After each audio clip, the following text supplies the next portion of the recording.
नमस्कार, हर हर महादेव, जय भोलेनाथ। आप सभी का स्वागत है। ये है चाचा का रेडियो। मेरा नाम नितिन है। आज जो मैं कहानी आपको सुना रहा हूं ये सलीम की कहानी है। सलीम जो कि इत्र बनाना जानता था, इत्र बनाना सीखा था।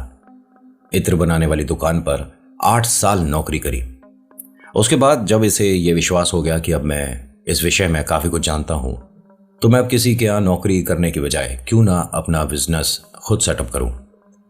अपने डैड मॉम से परमिशन लिया। उन्होंने कहा कि अगर तू कर सकता है और तुझे आता है, 7-8 साल का तुझे तजुर्बा भी हो गया है, तो हाँ, हम इस तेरे काम में साथ देंगे। लेकिन बेटे, पैसे से हम इतने ज़्यादा मजबूत नहीं हैं कि कहीं तेरे लिए कोई दुकान खरीद दे। तो सलीम ने एक बहुत बढ़िया उपाय दिया। उसने कहा कि एक काम करिएगा ना, ऊपर वाला जो कमरा है जिसमें हमारा दुनिया भर का सामान, कबाड़ जो पड़ा है, उसको मैं सब इधर उधर सेट करके अपना छोटा सा सेटअप बना लेता हूँ। मम्मा पापा ने कहा कि ठीक है। और सलीम को यहाँ एक चीज़ पता थी कि अपने व्यापार को बढ़ाने के लिए मुझे 3 काम कर रहे हैं। सबसे पहला कि कॉस्ट कम रखनी है, दूसरा प्रोडक्ट में जान होनी चाहिए, और तीसरा ये खुशबू ऐसी हो जो कि लोग दोबारा से आगे से बढ़कर मांगे। मैं अपने नाम के साथ कुछ शीशियाँ बाजार में उतारूंगा और देखता हूं इसका क्या मुझे रिजल्ट मिलता है। इसे काफ़ी कुछ पता था। 7-8 साल बहुत होता है किसी व्यापार को अच्छे से सीखने समझने के लिए, लेकिन अगर आपका मन है तभी। अदरवाइज बहुत से लोग ऐसे हैं 20-20 साल लग जाते हैं, बट उतने मन से काम नहीं कर रहे, तो उन्हें ज़्यादा कुछ गहराई के बारे में पता नहीं था। सलीम ने जिसके यहाँ नौकरी कर रहे थे उनसे ये बात बताई। उसे बहुत बुरा लगा। उसने कहा कि ऐसे कैसे, मतलब तू काम छोड़ रहा है? मतलब अब काम सीख लिया तो उसके बाद तू कौन और मैं कौन? उसने कहा नहीं, लेकिन मैं मतलब अब ये चीज़ जानता हूँ तो जो मेरी तनख्वाह है उससे मैं ज़्यादा ही कमा पाऊंगा। उस आदमी को इतना ज़्यादा बुरा लगने लगा कि उसने अजीब अजीब बातें बोलने लग गए, मतलब बद्दुआ सी देने लग गया। सलीम को बहुत बुरा लगा कि आप ये सब क्यों बोल रहे हो मुझे, मैं आपके लिए 7-8 साल काम किया हूँ। उसने कहा नहीं, हमने तेरे को ये सिखाया, हमने तुझे वो सिखाया, एहसान फरामोश निकला, तू ये निकला वो निकला। सलीम को समझ नहीं आया। सलीम ने, भाई अगर बेटे को कोई परेशानी है वो अपने पिता से बोलेगा। सलीम ने घर आकर अपने पिता से सारी बात बता दी। पिताजी को ये लगा कि भाई ऐसा कैसे बोल सकता है वो आदमी। ठीक है, उम्र दराज है, काफ़ी बड़ा है, हम भी उसका इज्जत करते हैं, मान सम्मान करते हैं, लेकिन मेरे बेटे को इस देखिए, ये आपका अपना पर्सनल ओपिनियन है ना कि आपको किसी की नौकरी कितनी करनी है। अरे नहीं करनी अब तेरी नौकरी, अब तो बिल्कुल नहीं करनी। तूने इस तरह से बेइज्जती कैसे करती? इसके पिताजी अगले दिन हिसाब के लिए चले गए सलीम के साथ। अब्दुल भाई साहब शॉप पे ही थे, मतलब अब्दुल जिसके यहाँ ये सलीम काम करता था। इनके पिता ने बोला कि पहली बात आप इसका हिसाब कर दो, दूसरी बात आप जिस तरह से मेरे बेटे से बात कर रहे थे आइंदा ऐसे मत करना। उसने कहा अच्छा, अगर मैं ऐसे कर दिया तो क्या? 7-8 साल मैंने इसे रोटी खानी कमानी सब कुछ सिखाई और एकदम से कह रहे 1 मिनट, इसने मुफ्त में काम थोड़ी ना किया है। आपने पैसे सिर्फ ऐसे ही खर्च दिए क्या इसके ऊपर? तनख्वाह जो दी है आपने, अरे इसने मेहनत करी है तभी तो दिए है। आपने शुरुआत के 6 महीने तो इसे पैसे ही नहीं दिए थे। हाँ, तो मैंने कहकर आपको ये बोला था ना कि अगर काम सीखना है तो मैं पैसे नहीं दूंगा। 6 महीने इसने फ्री में काम किया, मैं मान रहा हूं, लेकिन मैंने क्या इसे कुछ सिखाया नहीं है? सलीम ने कहा कि आप दोनों नाराज मत होइए और अब्दुल जी आप मेरे पैसे करा दो, मैं अपना व्यापार खुद शुरू करने वाला हूं। उसने कहा कि ठीक है, मुझे आज के बाद तुम दोनों की शक्ल अपनी दुकान में दिखे नहीं। अब ये ना, इसका व्यवहार सलीम के पिता को बर्दाश्त से बाहर हो रहा था। ये बेइज्जत कर रहा है, यहाँ 4 लोग बैठे हैं, ग्राहक बैठे हैं, उन सबके सामने इस तरह से बात क्यों कर रहा है? भाई तेरे यहाँ नौकरी करी है तो ऐसा थोड़ी ना कि मतलब बेइज्जती करता चला जाएगा। सलीम को अपने पापा का गुस्सा पता था कि यहाँ कुछ भी हो सकता है, उल्टा सीधा कुछ हो जाएगा और बात कहीं की कहीं चली जाएगी। उसने पिताजी आप चलिए, मतलब अब्बू आप चलिए, ऐसे ही बोला होगा। पिताजी क्यों बोल रहा हूँ मैं, मतलब देखिए शब्दों को इधर उधर, आप सिर्फ कहानी पर थोड़ा फोकस रखिएगा। इनने अपने पापा को, सलीम ने दुकान से कहा कि आप बाहर रुको जब तक मैं आ रहा हूँ पैसे लेके। उस आदमी ने जब पैसे दिए, गिन दिए, उसके बाद कुछ देर अपने हाथ में पैसे रखे, पता नहीं क्या बोल रहा था, और एक इत्र की शीशी उठा कर दी सलीम को कि ले जा मेरी तरफ से। उसने कहा नहीं नहीं, मुफ्त में नहीं लूंगा, और ये कितने का है आप बता दो पैसे। उसने कहा मैं तेरे से पैसे लूंगा, मैं तो मन मुटाव जो हो रहा है उसको दूर करने के लिए तेरे को अपने यहाँ की सबसे अच्छी इत्र की शीशी दे रहा हूं। उसने कहा ठीक है। उसने सिर माथे लगाई, पैसे लिए, जाके पापा को दे दिए। इत्र की शीशी अपनी पॉकेट में रख ली। अब यहां से जब चल रहे थे तो ये आदमी उन्हें लगातार देख रहा था। ये जो अब्दुल था लगातार उन्हें देख रहा था। देखो, मुझे नहीं पता कि क्या इतनी जल्दी कोई नेगेटिव एनर्जी किसी दूसरे पर असर कर सकती है, मुझे नहीं पता। मैं तो जो आर्टिकल है वैसा का वैसा परोस रहा हूं। थोड़ा सा आपको हो सकता है कि प्रिकॉशन कैसे कैसे लेनी होती है पता चल जाए। तो यहाँ सलीम जब जा रहा था तो वो जो अब्दुल मियाँ है से लगातार देख रहे थे। इसने अपने पिता से ये बात डिस्कस नहीं करी। दोनों घर पहुंचते हैं। पापा ने पूछा इससे सलीम से कि तुझे कितने पैसे चाहिए इस काम को शुरुआत में। उसने कहा ये जो तनख्वाह मुझे मिली है मैं इतने में ही अपनी चीज़ें, भाई मेरे को अभी बहुत सारा बड़ा सेटअप नहीं करना है, छोटी छोटी चीज़ें जो चाहिए मुझे, कौन कौन सा केमिकल है, कहाँ मिलता है, कैसे बनता है, कैसे इत्र की खुशबू को आप देर तक रोक सकते हो, वो सब मुझे पता है। पहले मुझे कमरा सही करना है। ये ऊपर गया और कमरे वगैरह में जितनी भी चीज़ें थी सबको एक साइड कर दिया। यहाँ से कुछ बाहर नहीं करा इसने, बस एक कॉर्नर में सब इकट्ठा कर दिया, जैसे हम लड़के लोग साफ सफाई करते हैं। तो इसने उस कमरे का सारा सामान एक साइड इकट्ठा कर दिया और एक तरफ अपनी टेबल लगाई और कुछ खाने थे खाली, ठीक है, वो अपने काम के लिए इस्तेमाल हो जाएंगे। ऐसा करके इसने एक छोटी सी जगह बना ली और इस काम में से 2.5 पौने 3 घंटे लग गए सारे काम को अंजाम देने में। 2 बार माँ आई थी कि कुछ खा ले या तेरे लिए चाय बना देते, कुछ नहीं अभी भूख नहीं है। उसके बाद ये घर में सभी के साथ बैठता है, खाना खाता है। तो इसके बड़े भाई हैं, बहनें हैं, सब ने इसे बहुत सपोर्ट किया कि हमारी तरफ से 1000 रुपये रख ले, हमारी तरफ से 1500 रख ले। ऐसे करके घर परिवार ने भी सपोर्ट करा। इसे बड़ा अच्छा लग रहा है कि मेरे काम में कोई मुझसे नाराज नहीं है। अब ये सारे पैसे इकट्ठे करके पापा से बोलता है कि मैं कल बड़ा बाजार था कोई, वहां पर जाऊंगा। पापा ने कहा कि अगर तेरे को चलना है तो मैं तेरे साथ चलता हूं और मदद करा दूंगा। उसने कहा नहीं, मेरे साथ मेरा एक मित्र है, उसे मैंने बोल दिया है, वो जाएगा। चलो जी ठीक है। अब ये अपने कमरे में जब आया पैसे गिनने के लिए कि मेरे पास कितने इकट्ठे हो गए और क्या क्या चीजें मुझे चाहिए, इसके कमरे में इसने सारा सामान एक साइड रखा था। वो सारा सामान बिखरा हुआ सा है। कोई नहीं आया ऊपर वाले कमरे में, इसे पक्का पता है। जो इत्र की शीशी है ना, वो खुली हुई थी।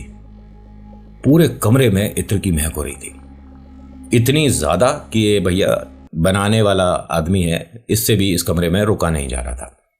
इसने खिड़की दरवाजे खोले, पंखा चला दिया। तभी माँ आई थी कुछ पैसे और लेकर। उन्होंने जैसे इसके कमरे में खुशबू सूंघ, अरे तू क्या कर रहा है, इतना ज्यादा इत्र, ये क्या बनाया तूने? उसने कहा नहीं, ये मुझे दिया था, जिनके यहाँ मैं काम करता हूँ अब्दुल जी, उन्होंने दिया था और ये गलती से शायद शीशी खुली रह गई और गिर गई। कितनी जबरदस्त खुशबू है इसकी, बेटा ऐसा भी तू बना सकता है? उसने कहा हाँ हाँ बना सकता हूँ, खुशबू तो बहुत अच्छी है इसकी। और मैं कुछ पैसे और लाई थी, ये भी, और ये सामान तूने तो बोला था कि सेट कर दिया, ये सब तो बिखरा पड़ा है। हाँ वो मैं कर रहा हूँ। नीचे आके तूने ये बताया कि 3 घंटे की सफाई में मैंने पूरा घर साफ, पूरा कमरा साफ कर दिया और ये किया तूने? तू बाहर जा, मैं इसे साफ कर देती हूँ। मैं सामान को कमरे से बाहर निकलवा के छत पे साइड में रख देते हैं, तेरा कमरा खाली सा हो जाएगा। नहीं नहीं मैं कर लूंगा, आप जाओ। माँ को भेज दिया ऐसे। अब पहले इसने शीशी देखी कि ये शीशी गिरी कैसे, खुली कैसे, और शीशी के ऊपर एक छोटी सी नॉब भी होती है, जब तक आप उसे प्रेशर से हटाओगे नहीं तब तक इत्र नहीं निकल सकता। ये कैसे खुल गई अपने आप? या तो दुकान पे जिसके यहाँ काम करता है उसी ने ढीली करके दी थी, जो भी था। इसने सारा सामान अब कमरे के बाहर करना शुरू करा। यहाँ पे रखने का मतलब नहीं बनता। अब बार बार ऐसा कैसे, यहीं पर इस कमरे को छोड़कर बाहर चला जाता तो ये आर्टिकल नहीं बनता। लेकिन अब हुई है गलती, क्या करें। इसने धीरे धीरे करके इस कमरे में जितना भी सामान था, कुछ यहाँ पर संदूक थे, कुछ पुराने घड़े थे और पता नहीं क्या क्या चीजें थी जिनका कभी घर में कोई इस्तेमाल भी नहीं, ऐसी भी चीजें पड़ी थी। एक आईना बड़ा सुंदर सा था, जैसे आपको कितना बड़ा बताऊं, इतना बड़ा, इतना चौड़ा, इतना बड़ा, ठीक है, बहुत ज्यादा बड़ा आईना नहीं था। लेकिन उसके चारों तरफ जो कारीगरी हो रखी थी लकड़ी पे या कोई भी मेटल था, क्या था, वो बड़ी खूबसूरत थी, बहुत देखने में सुंदर लग रहा था। इसने कहा कि इसे मैं रख लेता हूँ, बाकी चीजें मैं कमरे के बाहर कर देता हूँ। सारा कुछ इसने बाहर कर दिया और इस शीशे को रखने के लिए जगह देख रहा था, कहाँ रखूं, क्या करूं। कॉर्नर में हथौड़ी दिखी, एक हथौड़ी उठाई और थोड़ी सी कहीं से कीलों की व्यवस्था करी और इसने इस कमरे में इसको ठोक दिया, कील को, उस पर शीशा लगा दिया। हाँ, ये बिल्कुल सही लगा है, लेकिन थोड़ा सा इसे मेरे को ऊपर लगाना चाहिए, इसमें मैं प्रॉपर दिख नहीं रहा, अपनी हाइट के हिसाब से लगाता हूँ। दोबारा वहाँ से कील हटाई, दोबारा दूसरी जगह लगाई। बड़ी अजीब बात हो रही है यहाँ, ये अपनी बिल्कुल हाइट के हिसाब से शीशे को सामने लगा रहा है और जब पीछे जाकर देखता है तो वो इतना रह गया, बहुत ज़्यादा ऐसा भी नहीं कि ऊपर नीचे हो रहा है। तीसरी बार इसने जब कील लगाई है तब जाकर ये शीशा सेट हुआ। ये कमरे में बहुत ज़्यादा जो खुशबू थी अब वो धीरे धीरे इस कमरे से जा रही थी, लेकिन जिस कपड़े पर इसने एक बड़ी सी टेबल पे एक बड़ा सा कपड़ा रख दिया था और उस पर अपनी पूरी दुकान सेट करने वाला था, वो इत्र उसी पर गिरा था। तो ये जो चादर है, जो भी कपड़ा था, उसे ले जाकर बाहर इसने टांग दिया कि इसकी महक थोड़ी सी देर बाद चली जाएगी, या मैं इसकी जगह कोई दूसरा कपड़ा रख लूँगा, इतनी खुशबू में तो काम करना बड़ा भारी पड़ेगा। इसने जहाँ बैठने का अपना व्यवस्था करा था, खिड़की उससे थोड़ा सा दूर थी और पीछे की साइड अलमारी थी, तो इसने मेज को सरका कर थोड़ा खिड़की की तरफ कर लिया कि भाई बाहर भी देखता रहूँगा, थोड़ा मन लगा रहेगा, थोड़े बहुत कभी गाने चला लूँगा, ठीक है, तो मन लगा रहेगा। बाजार में क्या चल रहा है क्या नहीं चल रहा है, लोग आते जाते दिखेंगे और कोई घर पर आकर पूछेगा मेरे बारे में तो मैं यहीं खिड़की से देखकर उसे जवाब दे सकता हूँ। क्यों ना खिड़की के इसे नज़दीक कर लेता हूँ। इसने उस टेबल को खिड़की के बिल्कुल नज़दीक कर लिया। आज का दिन इसका बहुत ज़्यादा व्यस्त रहा, थकान भरा रहा, नौकरी छोड़ी है, दूसरा व्यापार शुरू हो रहा है, तो एक टेंशन भी थी दिमाग में। रात के तकरीबन 9:30 पौने 10 बजे इनके घर पर कुछ रिश्तेदार वगैरह आए थे, तो सलीम को भी बुला लिया। सलीम भी सभी के साथ बैठा था, बात कर रहा था। उन्होंने कहा कि ये मूर्खता है, बेवकूफ़ी है, जिसके यहाँ ये काम कर रहा था अब्दुल की नौकरी को छोड़ने का हिसाब बनता नहीं है। अरे 4-6 साल में या कुछ ही समय में तू इतना बड़ा इंसान हो गया कि तुझे पता ही नहीं कि किसके यहाँ कैसे व्यवहार रखना है। उन्होंने कहा, मतलब इसके सलीम के पापा ने, कि जिसके बारे में आप बोल रहे हो अब्दुल, वो इतना बदतमीजी से बात कर रहा था, आप उसकी तरफदारी कर रहे हो। अरे आप हमारे रिश्तेदार हो कि उनके? उन्होंने कहा बात रिश्तेदारी की नहीं है, वो मेरा मित्र रहा है और मेरे कहने से ही उसने सलीम को काम पर रखा था। आज मुझे बहुत बुरा लग रहा है कि तुम दोनों बाप बेटे उसके साथ इस तरह का व्यवहार करके आए हो, बहुत गलत किया। उन्होंने कहा ठीक है, अगर आपको बुरा लग रहा है तो उसके लिए हम माफ़ी मांग लेते हैं, और क्या, माफ़ी की बात नहीं है, लेकिन आज के बाद तुम दोनों उसकी दुकान पर नहीं जाओगे। सलीम ने कहा कि आप निश्चिंत रहिए, हम वैसे भी नहीं जाने वाले थे। तू बहुत बड़ा हो गया है, तुझे क्या लगता है कि तू आराम से काम शुरू कर लेगा? है, काम में मुनाफा भी होता है, नुकसान भी होता है, ऐसा ना हो कि नुकसान ही होता चला जाए। तो इसकी मम्मी को बहुत बुरा लगा कि लड़का कोई काम शुरू कर रहा है, उसको सपोर्ट करने की बजाय आप उसे मतलब इस तरह से बोलोगे तो उसका हौसला नहीं टूटेगा। तो सादमी ने एक बात बोली कि हौसला टूटे ज़्यादा सही है, ऐसा ना हो कि इंसान ही टूट जाए। ये आप जो बोल रहे हो ना, हमें पता है कि किस तरफ इशारा है, मतलब वो आदमी हमारे बेटे पे कुछ करवा देगा। करें, बात कहाँ की कहाँ जा रही है। और सलीम को इस बारे में पता था कि वो जो इत्र बनाने वाला है ना, सिर्फ वो इत्र नहीं, वो काफ़ी कुछ और भी चीज़ें लोगों को बना कर देता है, ब्लैक मैजिक रिलेटेड। लोग आते हैं उसके पास, और जब भी वो ये काम करता था तो सलीम को बाहर भेज देता था, सलीम को भी और एक लड़का और था, उसे भी बाहर रहो। कई लोग आते थे, दिन में 1 2 3 तो आते ही आते थे। सलीम ने सिर्फ इत्र बनाना सीखा, ये किस पर क्या करने हैं, कैसे करना होता है, काला जादू वगैरह कुछ नहीं सीखा, ना उसका उतारा आता। वो नॉर्मल है आपके और हमारे जैसा। ये जो सलीम के पापा हैं, इन्होंने अपने रिश्तेदार के सामने थोड़ा ऊंची आवाज में बोल दिया कि आज के बाद आपको भी हमारे घर आने की जरूरत नहीं है। आप जिसकी तरफदारी कर रहे हो वो जिन जिन्नात के बारे में बात करता है, समझ रहा हूं मैं, और मेरे बच्चे का नाम लेकर आप ये चीज़ बोल रहे हो। आज के बाद हमारे घर में आना मत, हो गई रिश्तेदारी।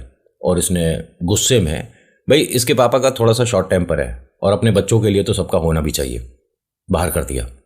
अब वो रिश्तेदार को भी बात बुरी लग गई। लेकिन अगर आपसे कोई गुस्सा होगा तो गुस्से में क्या वो आपको कुछ गिफ्ट देकर जाएगा? मतलब ही नहीं बनता। लेकिन उसने क्या करा, उसने भी अपनी जेब से जब पैसे निकाले तो कुछ बोलकर पढ़कर सलीम की तरफ करती है कि ले, नया व्यापार शुरू कर रहा है, तेरे बाप से तो हमारी बनी नहीं, लेकिन हमारी तरफ से रख ले, ये दुआ है हमारी। सलीम के पापा ने मना कर दिया कि कुछ नहीं चाहिए, आप जाओ यहाँ से। लेकिन सलीम की जो मम्मा है उन्होंने कहा देखो, रिश्तेदारी में खटास नहीं होनी चाहिए, बेटा तू ले ले, पैसे ले ले। उसने पैसे लिए, जेब में रखे। इसके पास कितने सारे पैसे इकट्ठे हो गए ऊपर, है ना। और इसने वो जो मेज़ बनाई है उसी की जो ड्रॉर थी उसमें पैसे इकट्ठे रख दिए थे कि सुबह जाऊंगा लेकर जाऊंगा।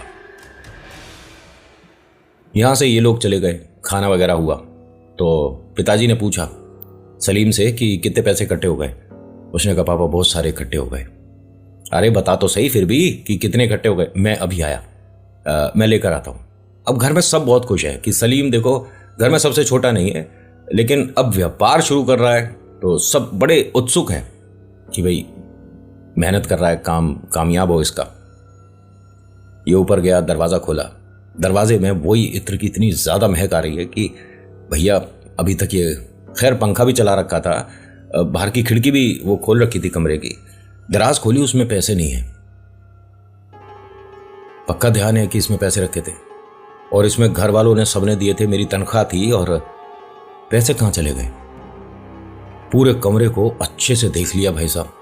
जो सामान बाहर रखा है ना इसने, वो सामान को भी खोल खोल कर देखने लगा। संदूक के अंदर पैसे थोड़े ना रखे थे इसने, लेकिन इसका दिमाग इधर उधर हो गया। अब इसके साथ चीजें होनी शुरू हो चुकी थी। कोई चीज है जो खेल रही है अब इसके साथ। जब ये ऊपर गया पैसे लेने, तो पापा मम्मी को, भाई बहन को, सबको ये था कि भाई 5-1 मिनट में आ जाएगा पैसे लेके, 2 मिनट में आ जाएगा। इसे आधा घंटा हो गया। घर वालों की चिंता बढ़ गई कि ये फिर से क्या अपने कमरे की साफ सफाई करने लग गया। बड़े भाई को बोला कि जाकर देख कर आ। अब बड़ा भाई ऊपर गया तो देखा इसने पूरी छत पर सामान फैला रखा था और मतलब पागलों की तरह सामान को इधर उधर देख रहा है। भाई आया, एकदम इसके कंधे पे हाथ रखा, एकदम डर गया। हाँ हाँ हाँ, क्या हुआ? अरे तुझे क्या हुआ, क्या कर रहा है यहाँ? वो मेरे पैसे पता नहीं कहाँ चले गए। पैसे कहाँ, मतलब कोई आया था क्या छत पर? नहीं भैया। अरे अबू, इसके पैसे कहीं चले गए। अब वो भी फटाफट भाग के आए, मम्मी भी आई, बहनें आई, और सब लोग बड़े परेशान इससे कहते हैं कि तू परेशान मत हो, टेंशन मत ले, इधर उधर घर में कहीं रख दिए होंगे, कोई बात नहीं, ये बता हुआ कैसे था? वो मैंने उस दराज में रखा था। अब भाई गया, भाई ने जाके दराज खोली। 1 मिनट, ये रखे तो हैं इसमें पैसे। एकदम सलीम आया, उसने पैसे वगैरह पे हाथ लगा कर देखा कि हाँ पैसे तो हैं। अरे तेरी तबीयत ठीक है? हाँ मैं बिल्कुल ठीक हूं। माँ ने कहा कि तूने छत पर ये क्या कर रखा है, सारा सामान सब कुछ फैला दिया है। अरे काम हमें बोल देता, हम कर देते, लेकिन तूने तो बहुत बुरा हाल कर दिया है। मैं इसे ठीक करके ही नीचे आऊंगा। कुछ ठीक करने की नहीं है, अभी हम कर लेंगे। अब यहाँ मम्मी ने, बहनों ने और भाइयों ने, सबने मिलकर फटाफट से छत को मैनेज करा। अब सलीम के पापा इस कमरे में इसके साथ बैठे हुए थे। पूछते हैं कि बात क्या है? नहीं कुछ नहीं, किसी मौलवी के पास लेकर चलूं? नहीं नहीं नहीं, बिल्कुल ठीक हूं मैं, कोई परेशानी नहीं है। कुछ दिख रहा है क्या बेटा? नहीं नहीं, कुछ नहीं दिख रहा। तेरे कमरे में इतनी ज्यादा खुशबू कैसे? वो उन्होंने इत्र जो दिया था ना, उसकी महक है। वो चादर मैंने बाहर टांग दी थी। कौन सी चादर बाहर टांगी? अब इसने बाहर जाकर देखा भाई साहब, वो जो चादर थी कोई छोटी मोटी नहीं थी। कभी पैसे गायब हो रहे हैं, कभी ये चादर गायब हो गई। हो क्या रहा है इसके साथ यहां? इस बात पर किसी ने ध्यान नहीं दिया। खूब बोला कि यहां कपड़ा देखना, कोई बड़ा सा कपड़ा पड़ा होगा जो मैंने टेबल पर रखा था, जिस पर इत्र की शीशी फैल गई थी। देखो देखो, सब लोग देखो, सबने देखा। अब छत पर ना सिर्फ एक बल्ब ऑन है, उसकी वजह से भरपूर रोशनी नहीं है। तो माँ ने कहा कि हम छत में सुबह आएंगे और तब देखेंगे। चलो सब लोग नीचे चलो। सब नीचे आ गए। एक अजीब सी चिंता का विषय हो गया सलीम को लेकर कि इसके साथ कोई परेशानी तो नहीं लग गई, मतलब भूत प्रेत आत्मा जिन्न। अब ऐसा डाउट मन में हो जाए तो हल्की सी हरकत भी ऐसा लगता है कि कहीं उसकी वजह से तो नहीं है। रात तकरीबन 1-1:30 बजे के आसपास इन सभी को आवाज आई। सिर्फ सलीम को नहीं, पूरे घर को आवाज आई है। छत पर कोई जैसे कील ठोक रहा हो। 1 मिनट, दोबारा से ऐसे बात को बोलता हूं। इनकी छत की जमीन पर कोई कील ठोक रहा हो और काफी क्लियर है ये। सबसे पहले इसकी मम्मी उठी, इनके पापा उठे, भाई उठा, भाभी, बच्चे, मतलब पूरा घर उठ गया सलीम को छोड़ के। सब आपस में बात कर रहे थे, तभी बात करते करते रुक गए। बड़े भाई ने कहा कि आप सलीम को देखना जरा, क्या कर रहा है। सलीम की आंखें बंद थी लेकिन मुस्कुरा रहा था। सलीम, एक मिनट उठ, ये छत पे जो आवाज आ रही है, तू और तेरा भाई देख कर आएंगे कौन है क्या है, जाओ। सलीम उठ, दो एक बार बोला, ये नींद में है। माँ ने कहा अरे इसे छोड़ो और हम चलते हैं देखने। आप रुको। तो घर में जो इनके पापा थे, इनके चाचा, उनके बच्चे वगैरह जो बड़े बड़े थे, सब लोग वो गए देखने। पूरी छत को देख कर आए आराम से, कुछ भी नहीं है, लेकिन इसका कमरा खोल कर नहीं देखा था। नहीं समझ आई चीज। नीचे आए, फिर 10-5 मिनट बाद दोबारा से ठक ठक ठक ठक। ये कोई मजाक कर रहा है। आसपास का कोई है लड़का, हो सकता है सलीम का कोई दोस्त हो, मजाक कर रहा है और सलीम उसी वजह से मुस्कुरा रहा है। एक बार और चलते देखने कि क्या है। ये जब ऊपर गए हैं तो सबसे पहले चोट लगी इनके पापा को, उसके बाद लगी भाई को। तो सभी लोग रुक गए एकदम से। इन्होंने छत की लाइट तो ऑन नहीं करी थी, गुस्से में फटाफट से आ गए थे दूसरी बार देखने के लिए कि छत पर थोड़ी बहुत तो रोशनी है ही आसपास की और बाहर स्ट्रीट लाइट की। इन्होंने लाइट ऑन नहीं करी और फटाक से एकदम दरवाजा खोल के छत पे आए तो वहां कीलें पड़ी थी। इनके पापा के पैर में लगी, भाई के लगी और काफी भयानक लगी। ठीक है, हल्की फुल्की सी चोट नहीं थी। तो छत पर कौन कर रहा था, क्या कर रहा था, वो तो बाद की बात है। इनको वापस नीचे लेकर आए, इनके बैंडेड वगैरह करी गई, पट्टी वगैरह करी गई। सलीम अब भी नहीं उठा हुआ, सलीम अब भी सो रहा है। मां ने गुस्से में आकर सलीम को जब झिझोड़ कर उठाया तो इसकी आंखें एकदम पलटी हुई थी।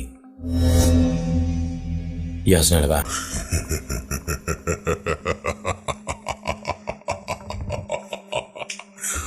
मां एकदम घबरा कर 2 कदम पीछे हट गई। इनके पापा ने भी देख लिया था। भाई, भाभी सब लोग घबराने लग गए इसे देखकर। सलीम, सलीम नहीं हूं मैं।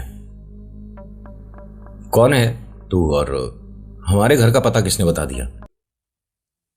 अब्दुल को जानता है।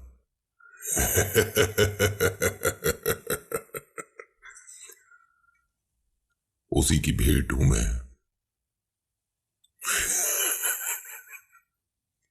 ऐसा बोलकर इसने एक तरफ अपना गर्दन झुका लिया।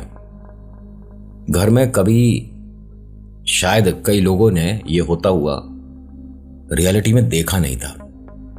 और मैं सच बता रहा हूं आपको, अगर आपने आज तक उतारा नहीं देखा या किसी पर प्रेत बाधा हो रही है नहीं देखा, तो जब अपनी आंखों से देखोगे ना रियल में सामने होता हुआ, उस रात नींद नहीं आएगी। रोंगटे खड़े हो जाते हैं, दिमाग खराब हो जाता है और चीजें समझ नहीं आती हैं कि ऐसा वास्तविकता में हो सकता है।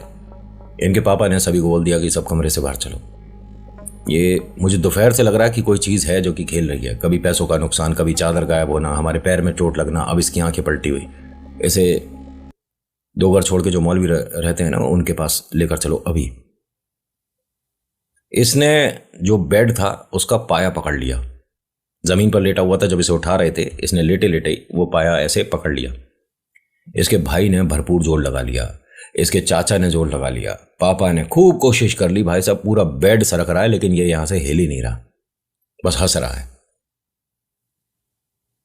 इसने अब अपना शरीर जैसे धनुष होता उस तरह से मोड़ना शुरू करा। ये यहां से भागकर सीधा मौलवी के पास गए। रात का काफी समय हो गया है और ऐसे समय किसी उतारा करने के घर पर अगर कोई पहुंचता है तो इसका मतलब प्रेत बाधा है, परेशानी ज्यादा बढ़ गई है। मौलवी जो है उसे लेकर आए ये लोग। उसने यहाँ जिस तरह से ये लोग दुआ पढ़ते हैं उस तरह से उसने पढ़ना शुरू करा, बट इस पर कोई काम ही नहीं कर रहा है। ये हंसे जा रहा है, मौलवी का नाम बोल रहा है, आंखें पलटी हुई हैं, आंखें बिल्कुल सफेद हैं, शरीर मोड़ रहा है, मतलब सिर को ऐसे लगा दिया और पंजों के बल अपने शरीर को ऐसे मोड़ दिया पूरा। वो खूब पढ़े जा रहा है लेकिन कुछ भी चीज इस पर असर नहीं कर रही, कुछ भी काम नहीं हो रहा। कोई भी चीज ऐसी नहीं है जो इसके लिए फेवर में हो रही हो। मौलवी को जब यहाँ पर 20-25 मिनट हो गए तो उसने कहा कि हमारे अकेले के कब्जे में नहीं आएगा, हमें अपने जैसे 5-6 और चाहिए होंगे, तब जाकर ये शायद रुक पाए। अब यहाँ इस मोहल्ले में 2 जने और थे जिनके पास ये पापा और भाई गए। हाथ पैर में चोट लग रही है, लेकिन फिर भी भाई बेटे के लिए ये सब कुछ कोशिश कर रहे हैं कि किसी तरह से वो ठीक हो जाए। उन दोनों में से एक ने तो मना कर दिया कि नहीं जी, मैं किसी के लिए कुछ कर रहा हूँ, पढ़ रहा हूँ, तो शायद नहीं आ सकता, ऐसा कुछ हुआ होगा। लेकिन एक ने कहा कि ठीक है मैं चल रहा हूँ। अब इन दोनों ने कोशिश करी, लेकिन फिर भी ये काबू में नहीं आ रहा। इसके हाथ पैर बांधकर इसे सीधा करा गया, क्योंकि अपना शरीर जिस तरह से मोड़ रहा था कि कुछ ही देर में रीढ़ की हड्डी जो है वो तोड़ सकता है। एकदम शांत हुआ ये, पता नहीं क्या हुआ, लेकिन जो वो मौलवी पढ़ रहा था उनमें से कोई चीज एकदम उस शक्ति पर असर कर गई, एकदम शांत हो गया। आवाज आनी शुरू हुई, ठक ठक ठक ठक। अब सब लोग ऊपर की तरफ देखने लगे। मौलवी ने कहा कि आपने ऊपर कोई नई चीज रखी है क्या? नहीं नहीं कुछ नहीं, और बच्चा बस नया काम शुरू कर रहा है, उसकी वजह से कमरे की साफ सफाई करी है। इसने कहा कमरे की साफ सफाई वो अलग बात है, लेकिन शायद ऐसा लगता है कि किसी को कोई जगह दी है इसने। नहीं नहीं, ये मतलब आप क्या बोल रहे हो सलीम, ये सब चीज़ों में नहीं है। और उसे क्या मतलब किसी को जगह देने का, आप ये सब दिमाग से निकाल दो। उन्होंने कहा 100% इसने किसी को स्थान दिया है, किसी को जगह दी है, बिठाया है। एक बार ऊपर वाला कमरा दिखाओ। अब यहां से ये दोनों मौलवी ऊपर गए तो उन्हें साफ दिख गया कि ये तो आईना जो है इस पे है। आईना जब तक रखा था, दबा था, कोई शक्ति आसपास थी आपके घर के, लेकिन वो जगह नहीं मिल रहा था। लेकिन आईने पे तुरंत जगह मिल गई। आप इस आईने को हटाओ यहां से। जैसे ही पापा ने इसमें कहीं से ना बिजली की तार नहीं लगी हुई, ठीक है। जैसे ही पिताजी ने उस शीशे को हाथ लगाया, इनके हाथ में झटका लगा। ये दो एक कदम पीछे हट गए कि लाइट वगैरह बंद कर देना कमरे की जरा। मोबाइल की टॉर्च जला, अपने बेटे को बोला। बेटे ने पूछा कि हुआ क्या था? कह रहे मुझे झटका लगा इससे। मौलवी ने कहा कि झटका कुछ नहीं है, आप दोबारा कोशिश करिए और ये जरूरी है। इनके भाई ने जैसे ही जाकर छुआ तो उसे भी ऐसा करंट सा लगा। अब ये हो क्या रहा है, चीज समझ नहीं आ रही है। तभी कोई अजीब सी आवाज यहां पर आनी शुरू हुई, और ऐसा ही लग रहा है कि जैसे मौलवी नीचे पढ़ रहे थे ना, उसी टोन में कोई भारी आवाज में कुछ पढ़ रहा है। फिर एक हंसी सुनाई दी इस कमरे के जस्ट बाहर।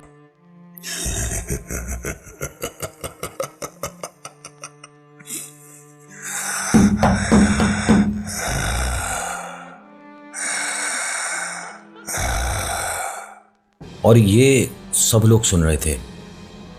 मन में डर सबके था, लेकिन मौलवी यहां खड़े हैं तो शायद प्रॉब्लम नहीं होगी।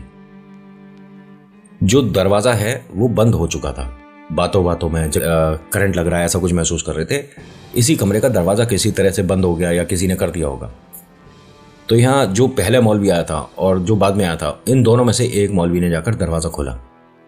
ये बाहर से जो आवाज आ रही है, कहीं सलीम तो नीचे से नहीं आ गया था। जैसे ही इस मौलवी ने दरवाजा खोला है, ये इतने प्रेशर से पीछे गिरा है जैसे किसी ने दोनों हाथों से इसे ऐसे धक्का दिया हो। ये दीवार पे जाकर लगा। दूसरे मौलवी ने अपना पढ़ना शुरू कर दिया यहां पर, और तेज तेज। और वो जो छोटी सी इत्र की शीशी रखी थी, ध्यान है ना, जो सलीम को अब्दुल ने दी थी, इस मौलवी ने उस शीशी को पकड़ के अच्छे से बिल्कुल और इस कांच में बहुत तेजी से मार दिया। बहुत तेज चीखा सलीम। तभी ये जो मौलवी है ये भी थोड़े से नॉर्मल हुए जो गिरे हैं। सारे लोग यहां से नीचे आए फटाफट से देखने के लिए कि सलीम जो चीखा है क्या हुआ है।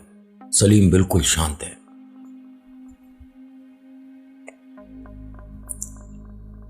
यहां इतना ही लिखा है, और एक चीज और लिखी है कि इत्र का काम ये शुरू नहीं कर पाया, और इसे ठीक होने में तकरीबन 7 महीने लग गए। जो चीज थी इसके ऊपर, उसने शायद ये बार बार हटती थी और फिर आ जाती थी। मौलवी ने तो सलीम को, उसके पिता को, अब्दुल के पास जाने को बोला था कि एक बार मिल लेते। उन्होंने मना कर दिया कि किसी के पास भी चले जाएंगे, उसके पास नहीं जाएंगे। आज की कहानी में इतना ही। कैसी लगी बताना जरूर। So thank you so much for watching. मेरा नाम नितिन। मुलाकात करूंगा एक नेक्स्ट वीडियो में। हर हर महादेव, जय भोलेनाथ। धन्यवाद।